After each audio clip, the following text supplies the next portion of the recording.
So these are items that we target to finish by mid-May. All of them. So they are in various stages of progress, which are listed here. I won't go through in finite detail. But most of them are in sprints and either targeted to end within this current sprint or in the next sprint. There is one item that we are working with our third-party vendors to wrap up the solution for data archival. So development for that has not started, but we are pushing to finalize the solution this week, and then we will start the development soon. Yeah, maybe Ziyang, before Caleb goes on further on the remaining work, right? I mean, a little bit of context. This is for the LTA public transport licensing system, right? It's basically to replace all the legacy system, and it's a system to handle all the licensing with regards to some of the, for example, the advertisements you'll see at on the buses or the bus stops and so on. Some of the different modules, right? As well as integration to third-party systems. It's built on OutSystems, which is the low-code platform, and it's one of the first SI project in LTA that they're doing this with full agile, right? So the project was initially divided into 3 releases, release 1, 2, 3, but there's been challenges along the way because of the delivery challenges, the party readiness, and so on. Some of the releases were delayed in terms of the go live, but we've managed to go live with release 1, 2, 3. And there are some random work that are spilled over into a post-release 3 module, okay, or post-release 3 release. Okay, so what Caleb is sharing is all these remaining items that need to be delivered into post-release 3.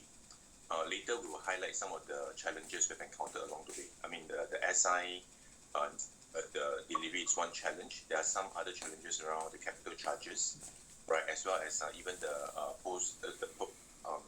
performance guarantee period is also a topic of dispute, right? So there will be some financial impact. We'll go through that in the various reasons shortly. Maybe just to also clarify, the system is now live. They have already stopped using the legacy system. Yes. Okay, so they're doing all of the transactions on our new system. Yes. Okay, will you cover later around the support status, issues and things like that? You will, right? Later. Okay, so we didn't prepare slides just to drill down into the O&M, but we can cover on a high level what is the current backlog. Okay, and then for the outstanding items that were in the baseline scope, you're saying that all of them are planned to be completed by 15th of May. Is that still on track or no? We are on track. There is a risk that we are calling out in terms of third-party integration dependencies. So these are the ones that we foresee might not be completed in time because that it's dependent on third party, right? It takes two hands. These third party are the clients, third parties contracted with the clients, not with us. Not with us, and it's other agencies, right? So it's actually not even directly contracting with LTA, but LTA's partner agencies, like let's say Ministry of Affairs.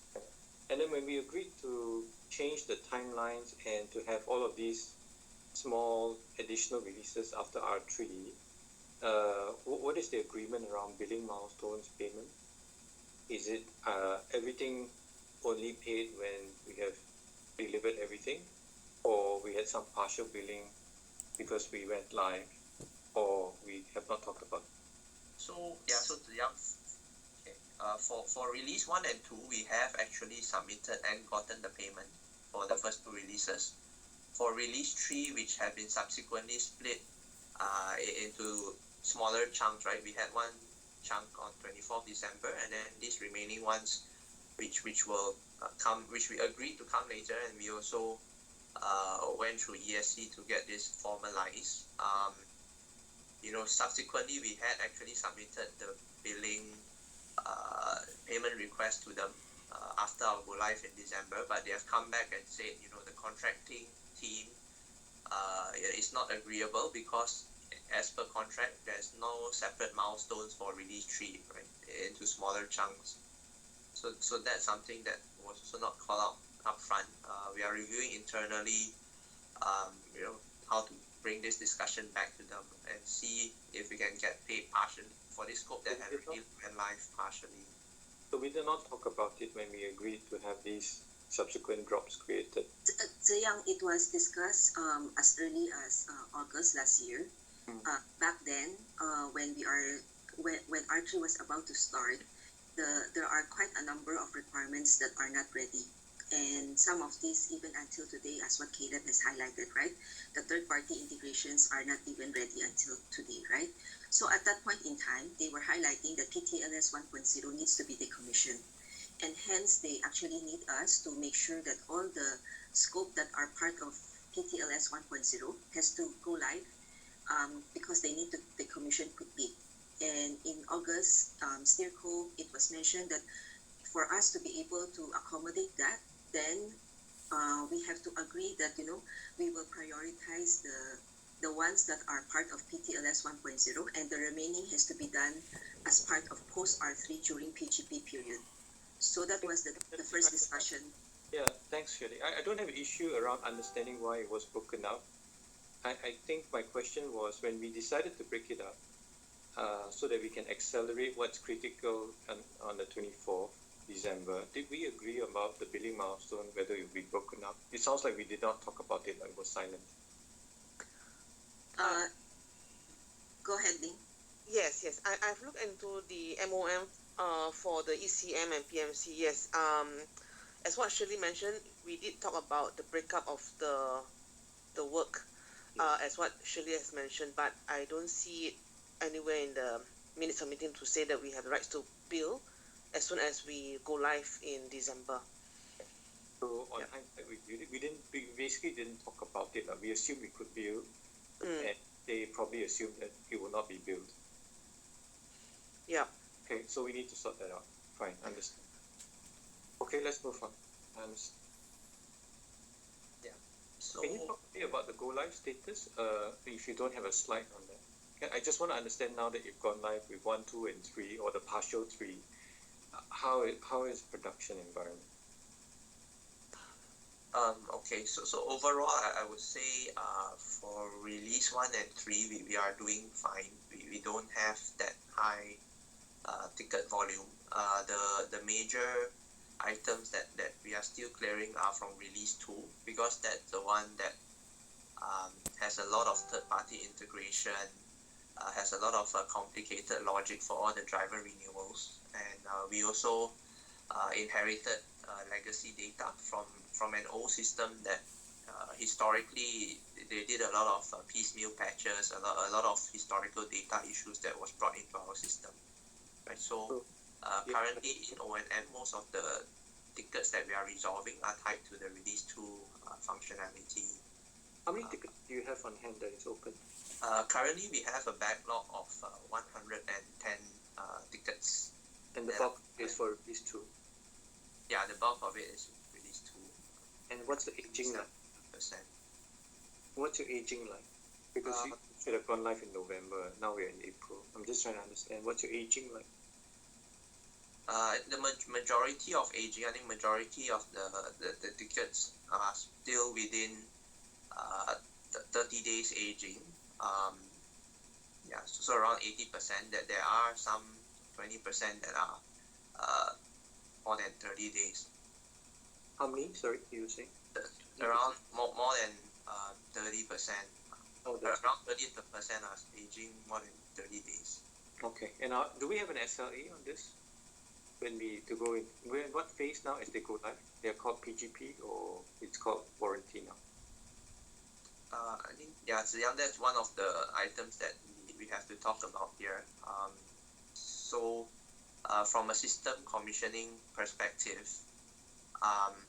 the clients have not agreed to allow us to start or to give us the system commissioning until the balance scope is delivered, right? Or even though contractually system commissions after R3 completion, right? So that is one of the items under dispute that we are also getting linked to review the MOM and the contract to see how strong our case is to go back to allow the system to commission. Yeah, Okay. technically, yeah, it's in a gray zone because after release one go live, right?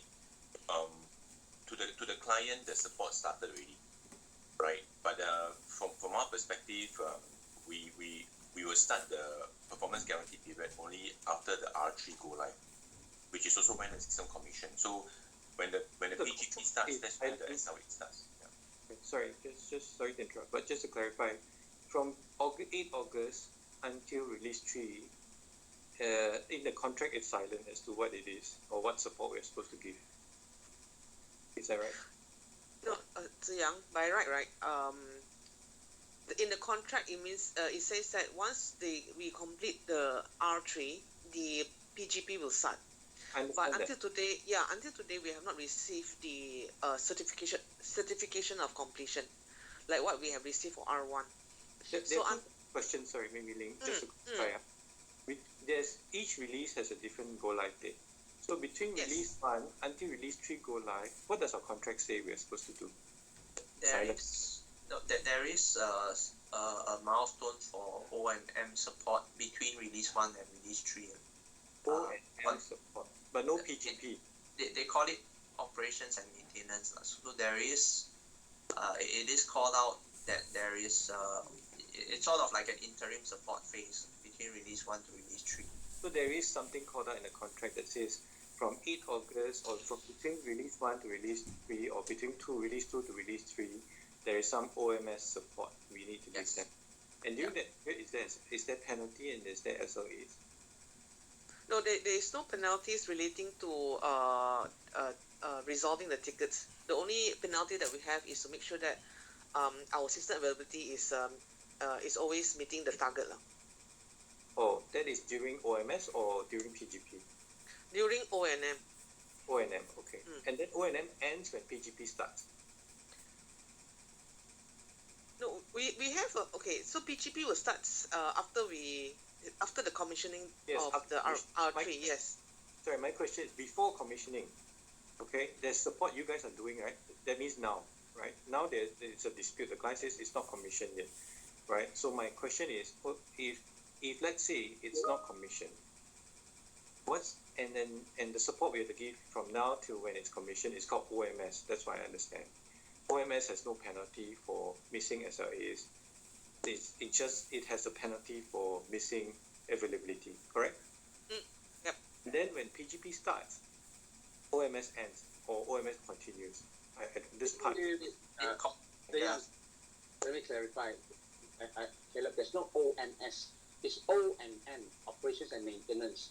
All right. Okay. So officially, O&M is our AMS lah. Okay. So just to make all things clear, my understanding is after all the releases go live, they have PGP, and only when PGP officially ends, that is when the AMS portion of the contract starts.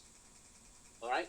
So technically, Ling, correct me if I'm wrong, AMS only start after PGP of release 3. Yes. Okay. Right. So it's actually considered project, but there's no support that you're doing. There's no support as in our traditional AMS for R1, R2, but it is, I think, my understanding is still under the PGP stage of those releases. I don't know whether your PGP is by release or only tied to release 3. It sounds like it's only tied to release 3. Yes, PGP is tied to release 3. Yes, PGP is the 3 months PGP ties to release 3. Then after that, after the successful completion of the PGP, we will enter a 12 months warranty period. That's correct. After the completion of the 12 months warranty period, then only the 24 months of the O&M will start. So then, Ling, what is the definition of the period after R1 and R2 go live when we are doing it? Sounds like it's silent in the contract. There's no obligation this period. I actually pasted the contract timeline, right? So they actually highlight that O&M has to start after release 1, but I guess the support that they are expecting during release 1 and release 2 prior to release 3 go live is an interim support. Okay. Yeah, because the O&M stretch from R1 go live until the end of the contract. Whereas for PGP, it only starts after release 3 go live when system commission has been declared. And after 3 months PGP, there will be a system acceptance, and that's when the system warranty of 12 months come in, and followed by another 24 months of support service. I can see the chart, but can we try to understand what is the obligation of O&M, sorry. What's the obligation of PGP and what's the obligation of warranty? Because it sounds like O&M overlaps with PGP system warranty as well as during project. It's not separately specified as young if you're talking about SLAs and how do they differ from phase to phase. I think they have just specified the SLAs to O&M overall as one bucket. So before PGP, you already have this O&M started. I mean, this arrow seems to stretch from release 1. So Yeah. do we have penalties? Do we have obligations now, regardless of whether it's before PGP? Can we just read our contract and understand? It feels a bit strange to me. Typically, we don't have O&M that stretches from, stretches even before PGP starts. Yeah, I think Link we can double check the contract, but basically for the ticket penalty, SLA penalty, there's no LD penalty tied to missing SLAs in this contract. In any Yeah. of the cases, in any of the So cases. I've pasted the Schedule 9 LDs onto the chat.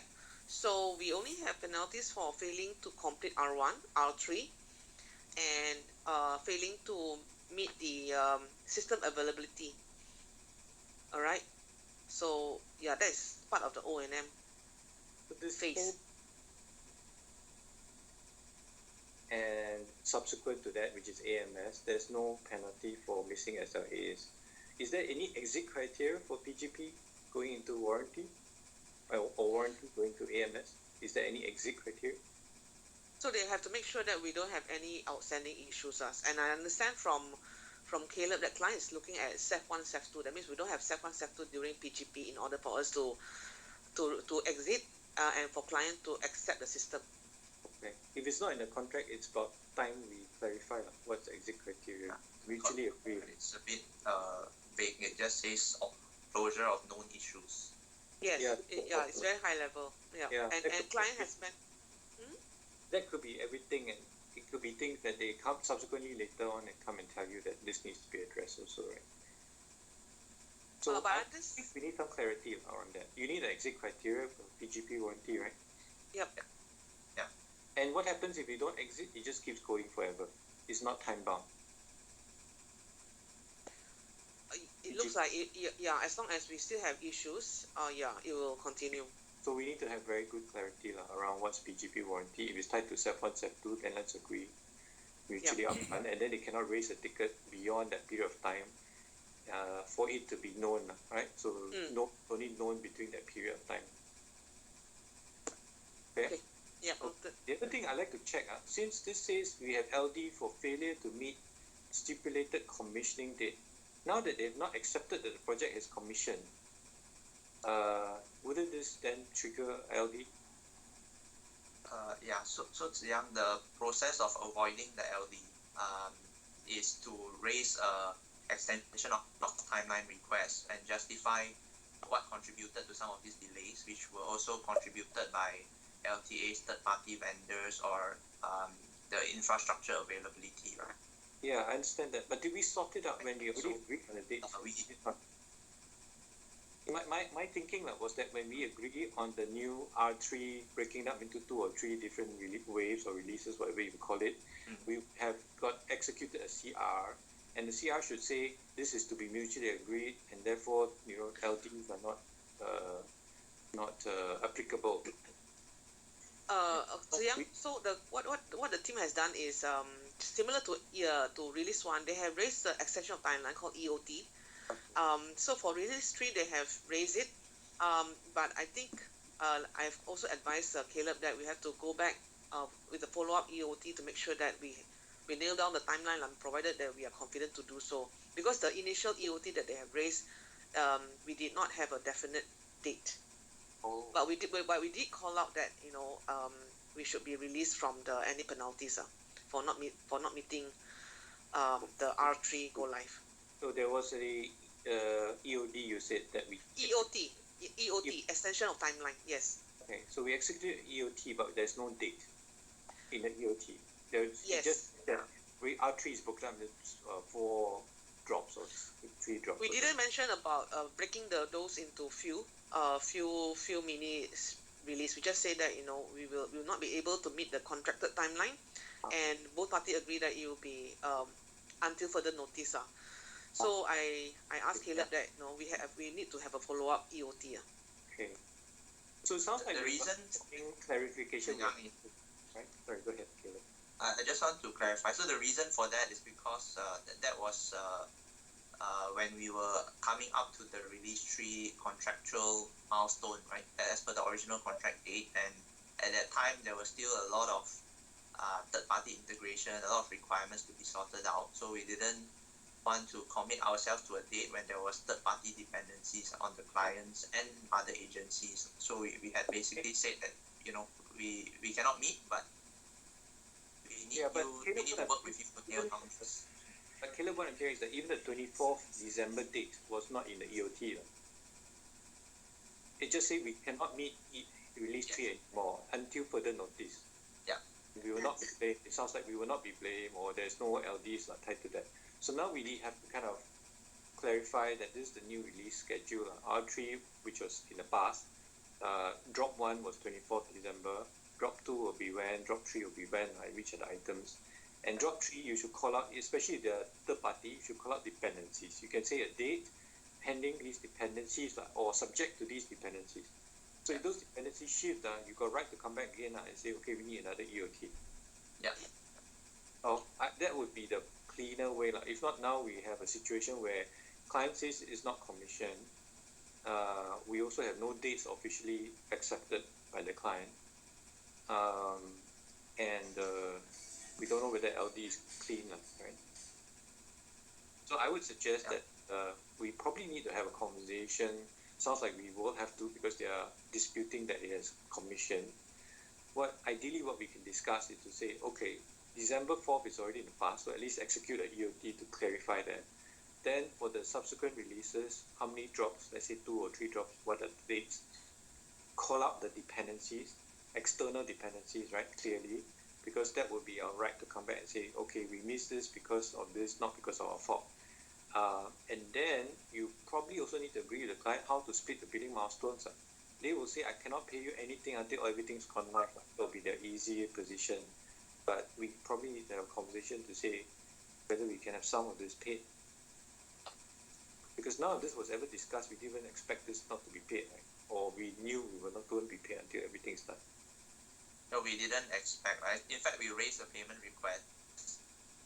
How do you after they have reviewed it? How do you raise a payment request if it's not been accepted by the client? Yeah. The process is to agree with the client, then you pay, then you bill them, right? So I think at the working level, they were also sort of surprised by their contract team giving this Oh. answer, and they said they were trying to help us also to get that payment. Okay, so the project team on the client side was okay. They're supportive of us billing. Yeah. Actually, the background was that they have actually agreed with us that whatever we have delivered to production, they will be paying us for those that has already went live in production. But and hence when the R3 went live, Caleb actually went and raised the release 3 that went to production, right? But it took a long time for their contract team to suddenly revert back and said that they cannot agree to pay partially because then it will constitute system commissioning. They just recently came back, and the payment request was actually raised Caleb, when did you raise? 2 months back, 3 months back? 2 months, In at least 2 to 3 January. months back. Yeah, January. We raised in January, right? But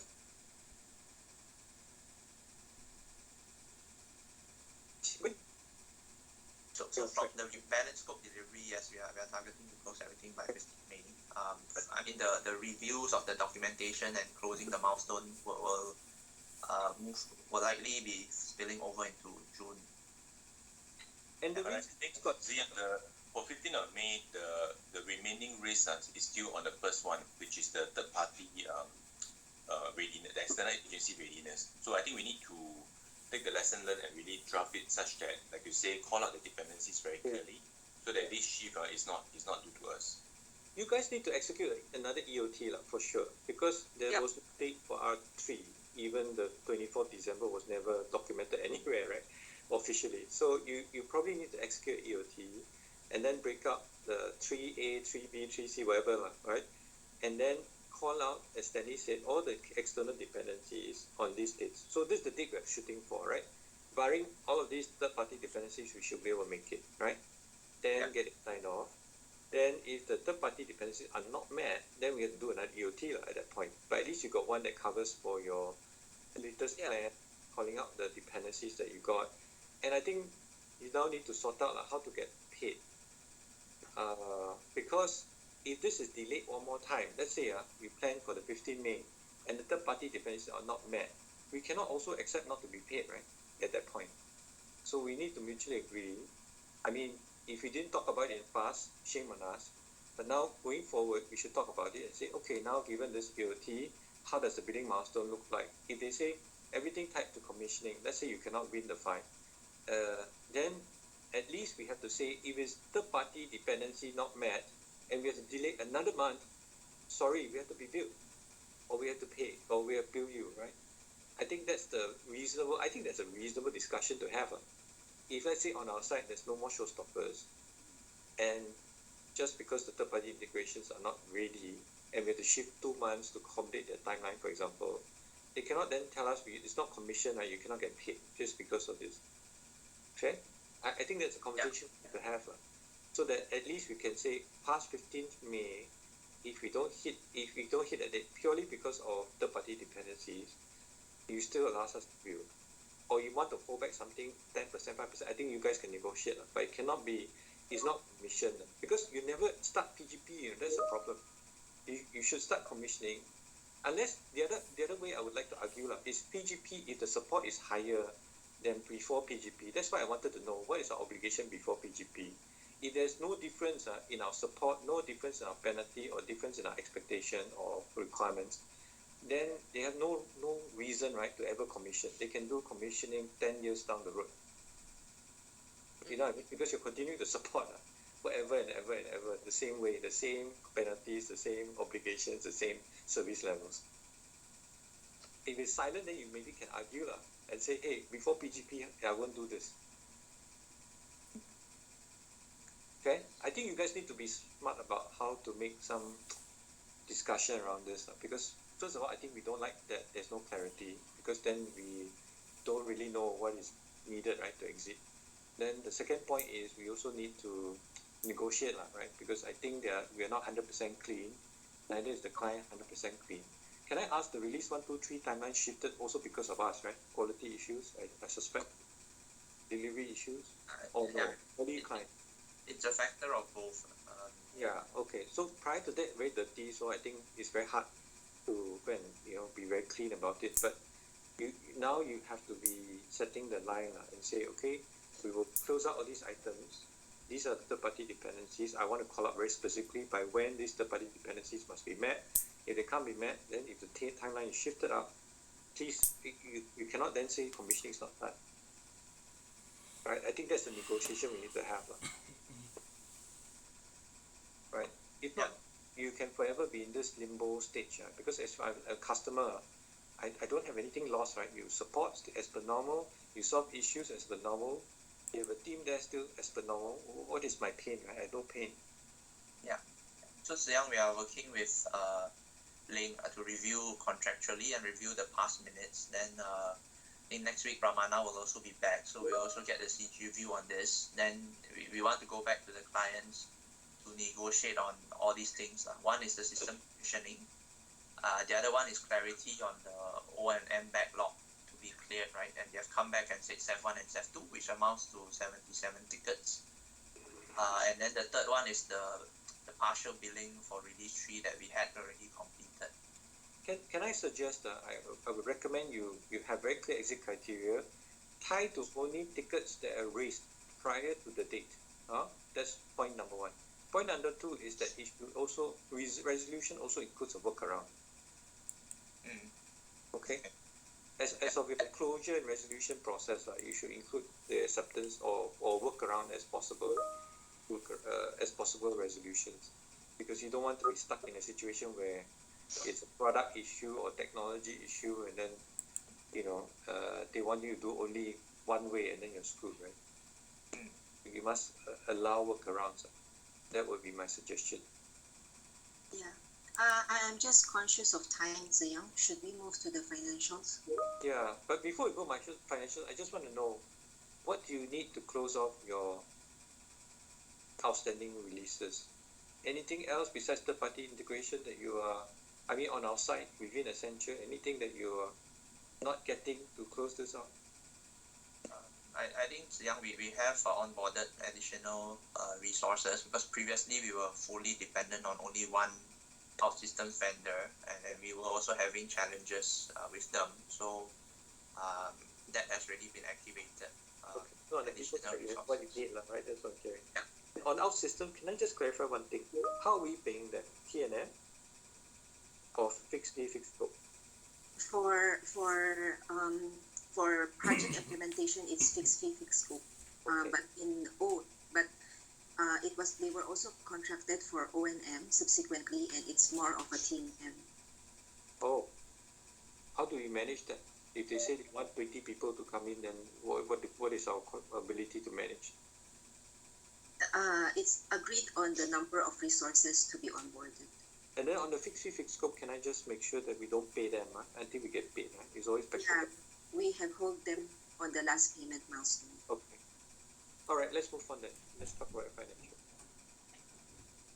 Okay, so with regards to the financials, there is a next slide that discuss the breakdown of the cost variance, but this is the overall financial view, right? We are, because of the overruns and some underestimation and quality issue, we are looking at having an exposure of close to 1.2 million. And if we are to execute the EAC now, it will have a contract to date impact of 1 million. So Can I ask why this was not escalated earlier? Because this is above $1 million, right? yes, Did we think that it was going to be smaller, or what happened? Because if we saw an exposure of $1 million already, we should already escalate this and not wait for me to schedule a call, right? What happened? Do you know, Stanley? Or... Yeah, I think Ziyang, maybe Shirley can go to the next slide. yeah. Because I think some of the items were also largely due to the disputed PGP. But maybe I'll ask Shirley to go through each one of them first. Some of these have come up only in the recent months. That when we put all these together, including the disputed PGP, the impact is much more than 1 million. Yeah. So that's one of the big ticket item, Ziyang. The other part is, as what Caleb mentioned earlier, right? Can I just step back one? Stanley, do you believe the solution is working or as intended? Is it providing the value of the client to the client? If you look at your independent assessment on this, I'd just like to get your views on. Yeah, no, I think so. I mean, it's able to replace the system that they were using. So far, up to release 3, they have accepted the milestones. The challenge is the closure of the remaining items. And So if you talk to the client, they are generally happy with the solution. correct. Or not. Yeah, I mean, of course, along the way, some of the way we've managed the third parties and so on, I think could be improved, calling out the dependencies and so on. But overall, I think from a system perspective, based on what I'm hearing from the ground, is they're happy with the system. But how confident are we on the 15th May milestone? I mean, are we sure that we will be done with all the remaining portion of R3 by 15th May? From a work completion perspective, I mean, step 2 is getting acceptance that we have delivered all the work. But internally, from our side, are we confident that by 15th May, all work will be delivered without any backlogs? Yeah, Shirley, you want to comment? I would say based on the lessons learned and also the staffing, I would say yes. The only call out is to me the risk is really the dependency on the external agencies. Yeah, but it's only not 45 correct. days. It's only 45 days. I'm just kind of wondering, I mean, how much is that risk? I mean, what are the probability? Yeah, so Sid, there are actually, the team is actually not waiting for the May 16 go live date, right? For some of the scope that are completed, like, they are already being phased to be deployed to production as and when they are completed in UAT. So the May 15 is the latest date where the last scope for the post R3 will be completed. But there will be, Shirley, I will take it from you that you're saying, the team is saying, if the barring the the dependencies on third parties, we have good line of sight to complete this on 15, correct? yes, Yeah. correct. I'll take it at face value, but I want you to put in the EOT very clear dependencies. So I don't want us to be penalized if the third party is not met. But of course, if we screw ourselves, then we've got nothing to do, nothing to say. But I hope that's not the case, because you're telling me we have the people, we know what needs to be done, and it's within our control. We can close our side of the house before that. There's just one item that is with us because it's the data archival, although they will not need it upfront, right? But this is pending our partner, right? DBs to actually come have it jump started. And So are they comfortable, are they confident on completing this on the 15th of May or no? Or they don't even have a plan for you? as of today, they have not started. Caleb, have they reported back? How do we escalate this? So yeah, I think today we'll have a discussion with them. We are pushing them to come up with that solution that we can then bring to the clients. Yeah, so I think that has been So escalated. my suggestion, don't wait. If you're not getting a plan, you're not having a detailed bottoms-up plan around how they solution it, how they're going to meet the timeline, let's escalate. Do we have a leadership CEO level interlock with this vendor? So, Who's the CEO of this vendor? so yeah, working here. So I met up with the guy who is in charge of this DB's service last week. So he is going to meet up with Caleb today. I told him that if we don't complete everything, he won't get paid lah. That's Do one we thing. have step-in rights? Can we build it? If we put in our people to go and fix this, can we build it? Collect the money from it? That's what I've asked Ling to also check, because in the last month or so, instead of just focusing on DBs, we have gotten other sources of our system, because if we, based on what I see, if we just focus depend on this one particular subcontractor, Yeah. not meet the timeline. So in fact, out of the 12 items that is pending the system comp, we have taken up about 8 or 9 from them, and we are getting our own people to do. We have subsystem people in India. There was a project that just ended recently, and we took a few from them. And we have another subcontractor that helped us complete the R3 earlier that did things better. So I already asked the team to engage them, and they have been engaged. Yes. If you're saying that we're taking scope away from them because they can't deliver and we have to step in, Yes. then I think please work with Ling. What we have we shouldn't be paying them, first of all, for the work that we're doing on their behalf. Yeah. So So, that's the so minimum. And then what is it that we have rights under our contract, right, if they're not performing? And what formal letters we need to start sending to them to show a track record of non-delivery? We can't just last minute have this dispute, right? We need to have a track record of showing you're not delivering, give me a recovery plan, or this is not working, or you say you deliver on this date, you missed it. Let's make sure we work closely. I don't know whether Ling is still around. Yes, I am. So in fact, I'm scheduling a call today with Caleb to run through what are the things that they have not performed, and because this subcontract agreement is back to back, so it's back to back to what we have signed up to LTA. So yes, I'm going to leverage onto those terms and try to claim back from them. And even more sounds like they are not delivering some of the scope. We are bringing people to go and step in. Yes, correct. That thing we need to maintain. But Waikin, to your point, right? We need to do a quick assessment on whether we think this can be delivered, because it's our problem if it cannot be delivered, right? if it's third-party dependencies, I think it's fair. We call it out, and then if they're not met, we go back to the client and say, sorry, the date needs to be shifted. It's a CR. For the vendor that we have, we need to manage. So if we are not getting a plan, a detailed plan, and we don't have the confidence they can deliver, then we have to intervene. Yeah. Or we cannot just say, okay, you give me a plan, and then we find out, whether you deliver when you deliver. It's too late already, lah. Actually intervening already. So on the client side, as Stanley mentioned, I'm getting involved. So I joined the weekly call with the client to track the progress of these post R3 CRs.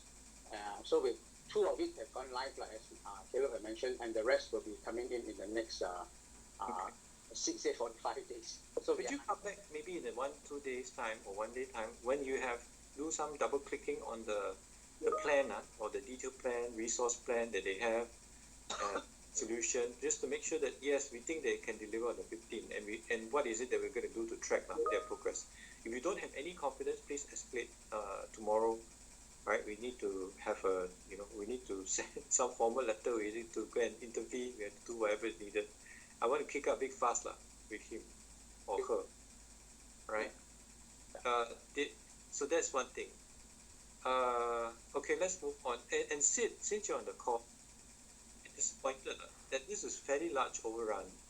We left it to be at the local level. We can't have this kind of scenario, right, where it's already burned, more or less, and now we're saying this is the damage. We hopefully have more lead time, right, to deal with the damage or to try and mitigate the damage.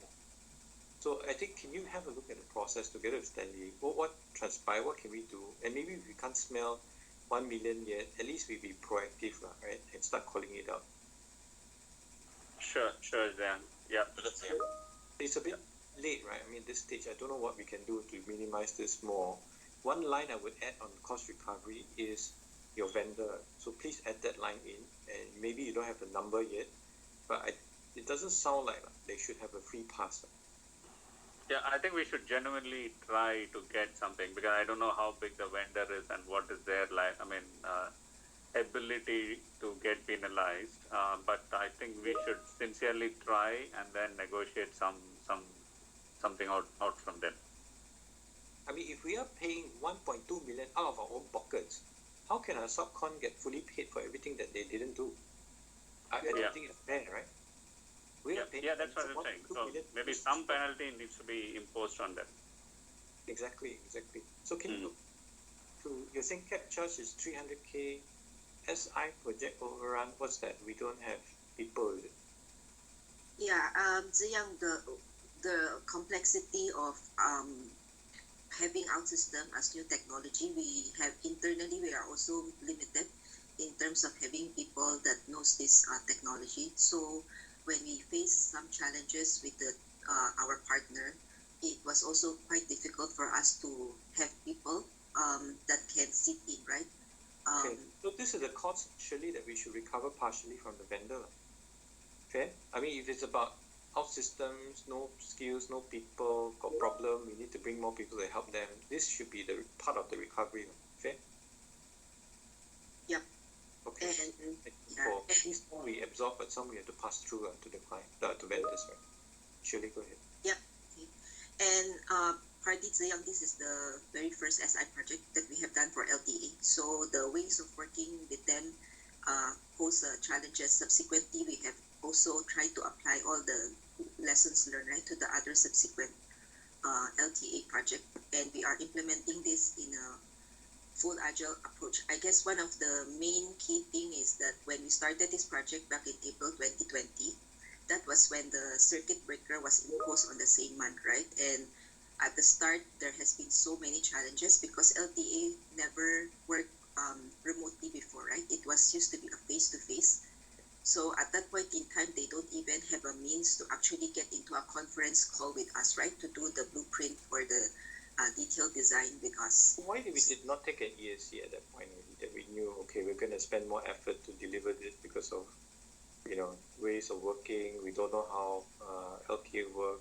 We knew we were going to overrun, right? Why did we not take an ESC at that point? during design phase? No, maybe I think it's the timing. I mean, this is what I'm guessing. I wish I'm wrong.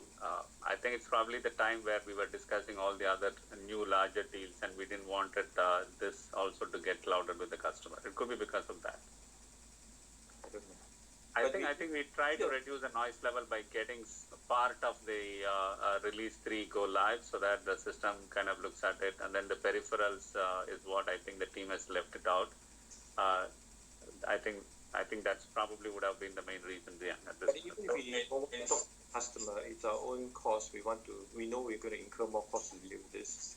We should take it unless you have a recovery plan. Right? It doesn't sound Maybe like let me comment, because based on the earlier QA reviews that I've done, we knew the first item, the non-execution, right? The plan was to look at ways to recover through the CRs or use of SC, right? And if there's a need to take a EAC at the end of it to keep it below 100K. So that was the plan from the QA, right? The SI project overrun, actually there was also recovery plan, which is why if you look at the cost recovery line number 8, right? Actually there were plans to also leverage some of the existing resources. The team managed to recover about 233K.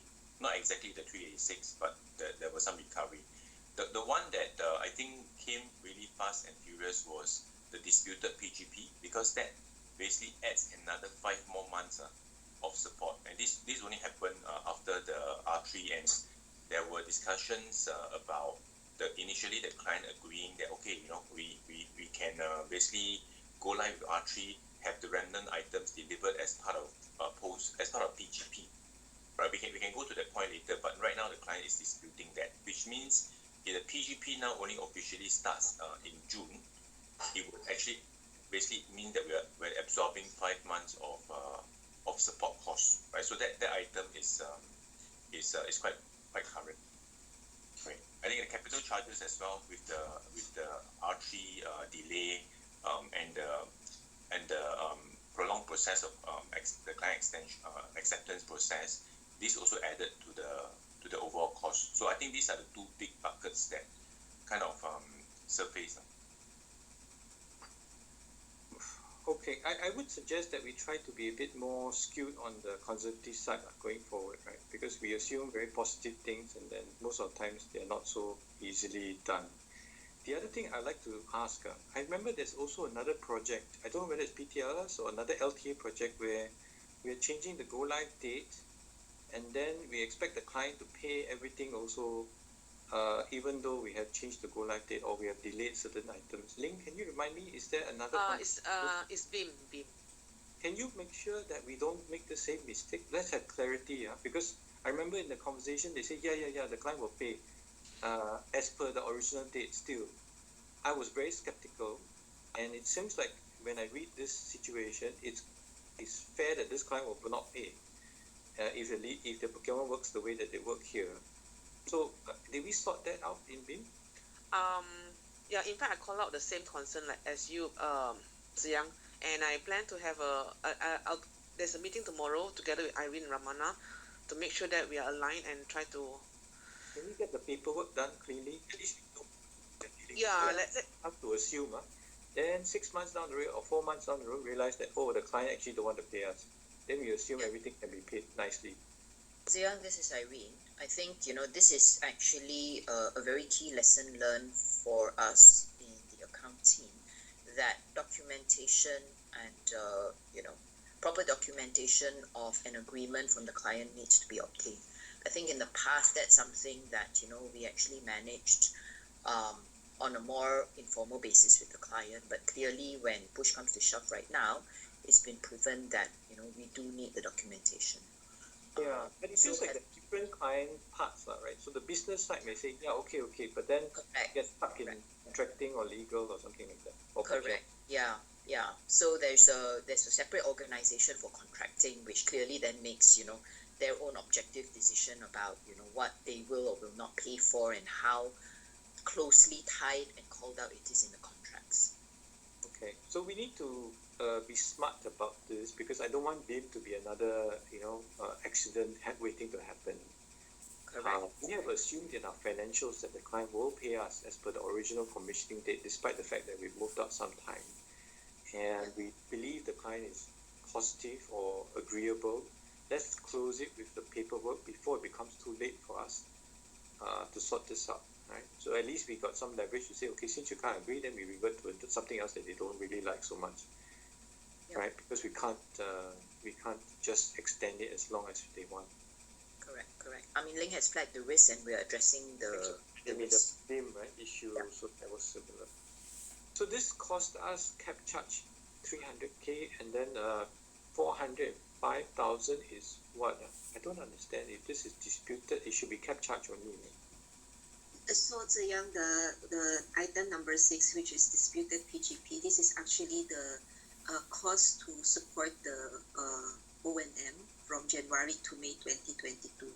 So if initially there was alignment in the steer code that after R3 we can go to PGP, but now they are disagreeing with it. So if let's say instead of being able to start PGP by January 2022, then it would and have to wait for post R3 to complete, then the PGP can only start June 2022. Yeah. But something doesn't gel, right? So if we're saying that, but the extension is because,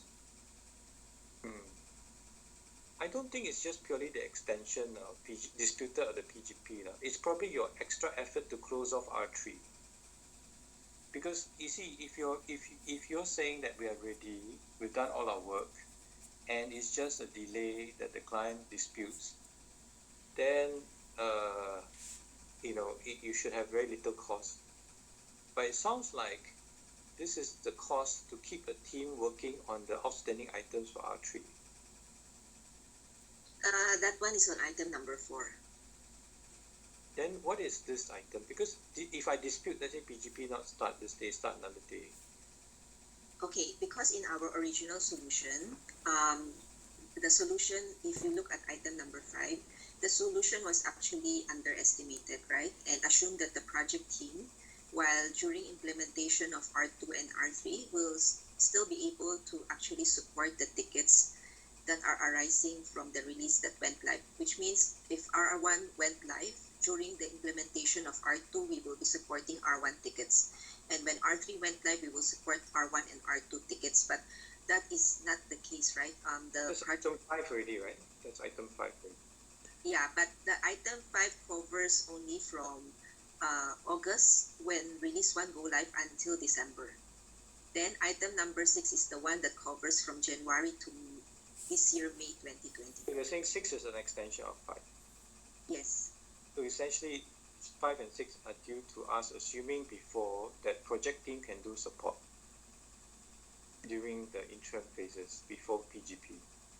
Yes. And now we can't. Yeah. How do we make sure we learn this? Because we always assume that we can do this.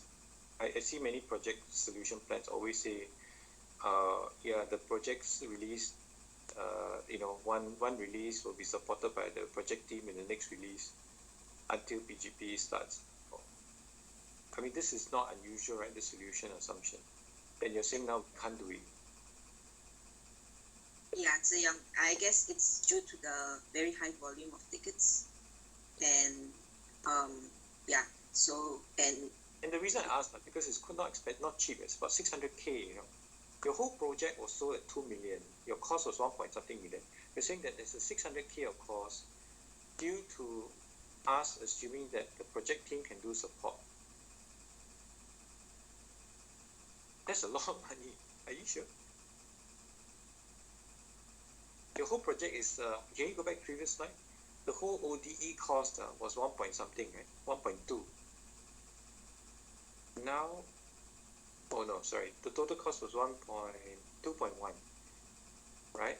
And of that, we're saying 600K more just because you have overlapping releases and there are a lot of tickets. We need more people to support.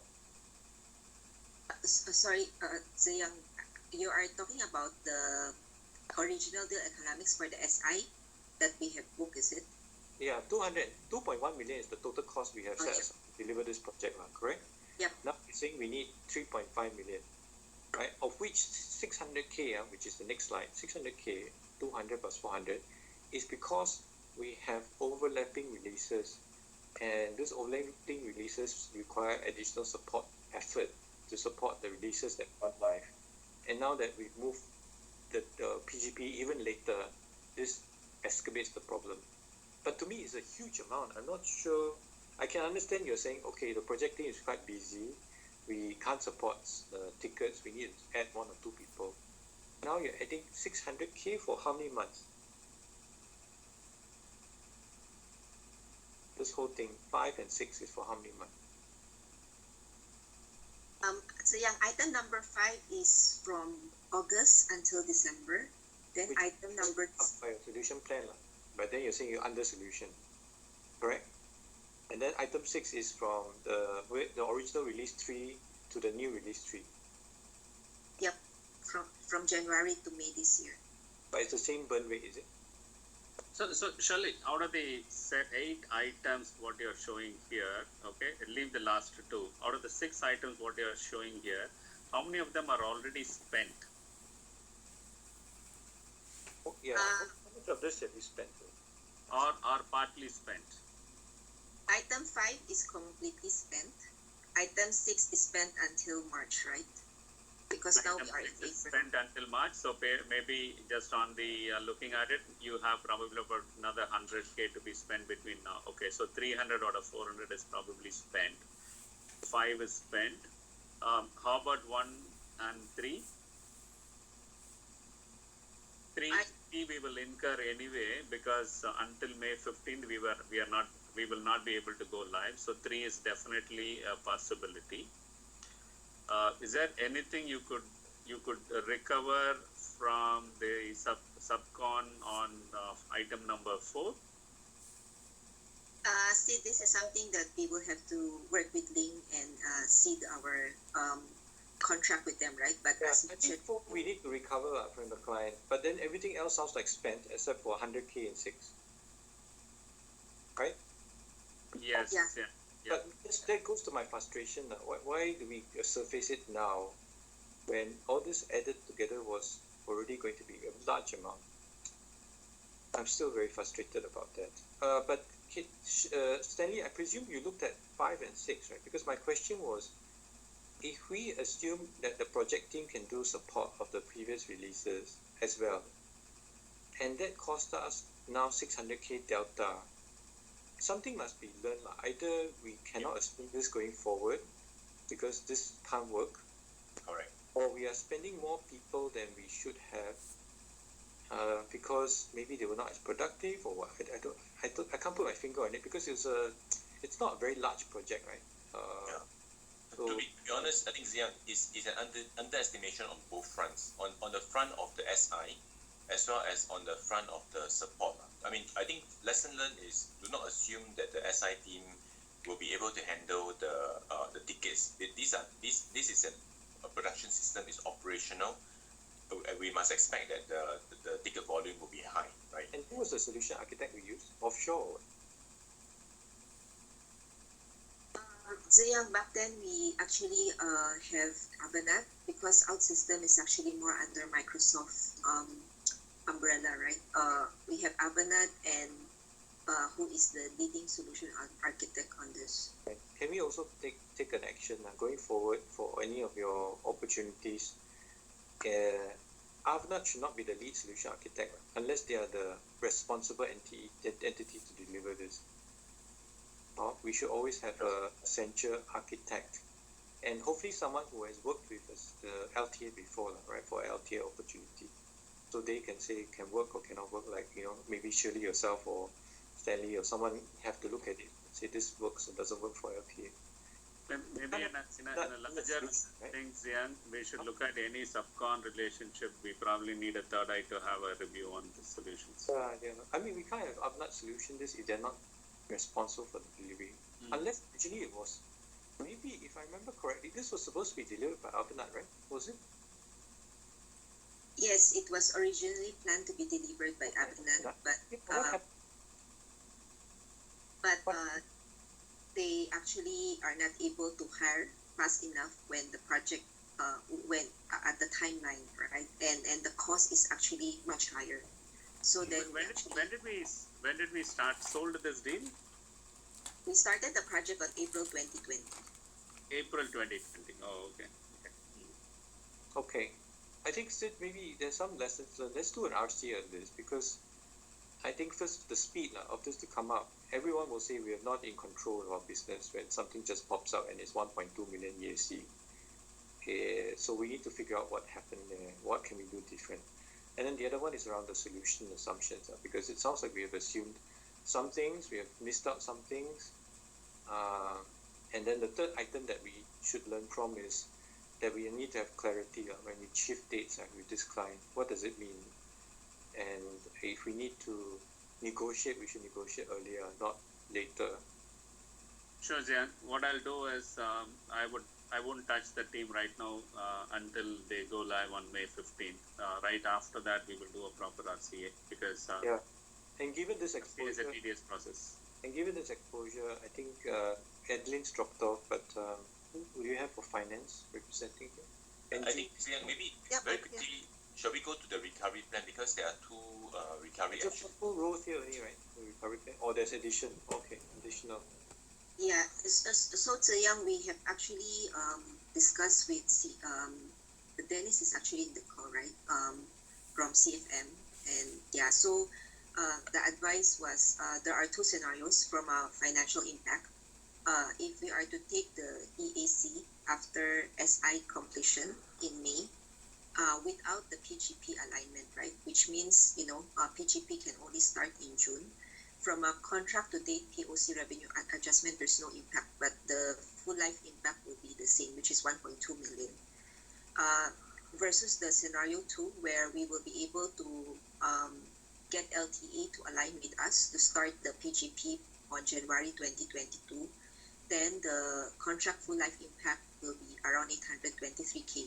But the key thing here is that the EAC has to be taken after only SI project completion in May, so that there won't be any contract to date POC revenue impact.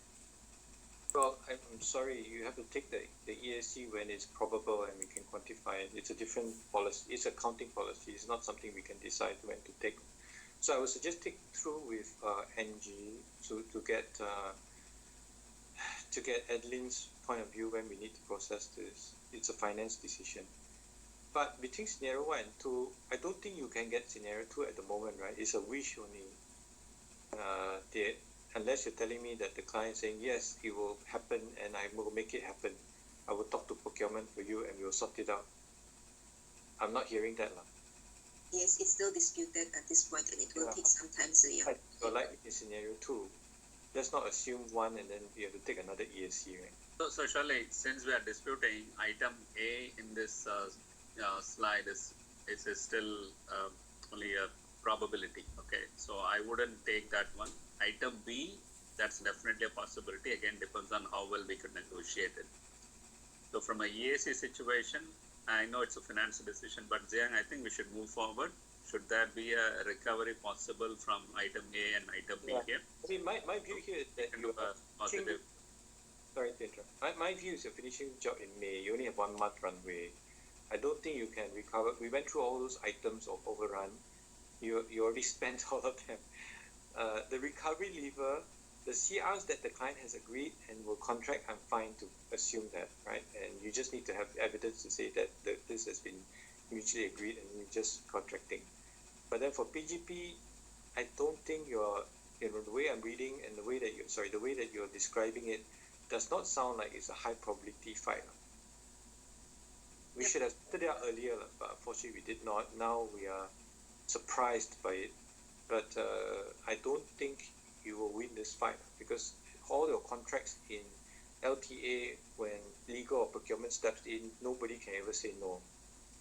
Right? I mean, so far I've seen that experience only. I've not seen anything like where procurement has said, okay, fine, we can change our contract. Okay, understand, Siya. So yeah, I think scenario 1 will be safer. We will fight. Don't get me wrong. We will need to continue to have that conversation, right? Because of the fact that we mutually agreed to change the timelines, right? And this is a big implication of that. So we should have that conversation. But in terms of whether we should reflect this in our books, I think it's no. unless, you know, within the next day or so, you can say, oh, the clients come back, they were committed that they will get this, you know, this acceptance done and backdate it to January. I don't think that's likely. Yeah, it's not going to be easy. So it's A in the financial impact, and then I would, you know, so it's the same thing, like I would ignore A in the recovery for now, right? Doesn't mean you don't have a conversation and try and sort it out. So we agreed on that, we should do it. Okay, so let's summarize a couple of actions. Obviously, to go live in May, you guys need to be 100% focused on that for now. And please call out if you have a problem with OutSystems or the vendor. I can't remember the vendor's name, but please call out if you are having the issue, because we need to, you know, kind of be very blunt and straightforward with them around the exposures that they are facing. Then, in terms of the, you call it EOT, is it, or EOD? Extension. EOT, timeline. We need to have a clear documentation, right, in terms of the release 3A, B, C with the dates and then the dependencies clearly laid out, and have the conversation about what's the impact of billing. If we lose the fight and we can't get any better, at least we have clarity, right? We know what is it tied to, and I want to be very clear that if the third-party dependencies are not met, we're not responsible, and therefore should not be a reason why the commissioning is not done. Let's have that clarity at least. At the minimum, we should have that. If you can fight for backdated to commissioning, even better. The third item, I think, is I think you need to work out with finance, right, in terms of timing when we need to process this. I talk so much, I forget all the action items. I think that's what. And longer term is the RCA. We need to come back to figure out, because you know this client, right? And actually, I would, I'm an old man, so I will nag. I don't think we have any projects in LTA that is delivered at OD or even above. Correct? Please correct my assumption if that's not the case. Yeah, that's true, Zia. Yeah, so I don't know. So let's not assume this client, you know, is very simple. We can navigate easily, make very positive assumptions. I think the reality is we now know how they operate. We know how we work with their environment. Let's not assume these things that will create another ESC. Fine. So hopefully we can target the BIM to be at ODE. That would be a good start. But that one, I think, Ling, you need to help sort out whether we can get clarity on the billing milestone. Because if that shifted also, quite likely you will have an ESC exposure. Yeah, yes, we'll do. All right. And then maybe, who is it? Waikin, can you send a note tomorrow or the other tomorrow whether you're comfortable with the timeline from OutSystems? And you have a plan, you know how they're going to execute. Okay? If you don't feel confident, you know, if you don't feel confident that they can execute, then let's please escalate now. We need a recovery plan. All right, that's all I have. Sid, anything on your side? Sorry, we overran. No, Jiang, I think we are good with the runway being so short. I would let the team focus on the delivery, making sure that May 15th timeline is not missed out. Okay. And then back end, we need to work with the finance team to see what's the right time to take the EAC. I think we should move on in this month. Yeah. Felix, can you please update the exposure? 1.2 million likely. Yes.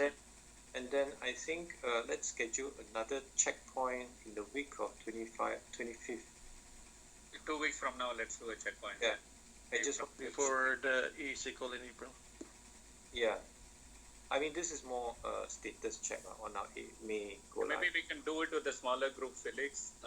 So let's do a small checkpoint and then get an update every 2 weeks until May 15th. Maybe we'll do 2 or at best 3. Okay. Good luck. Okay, good luck. Thanks for guys. Take care. Thank you, everyone. Thank you. Thank you.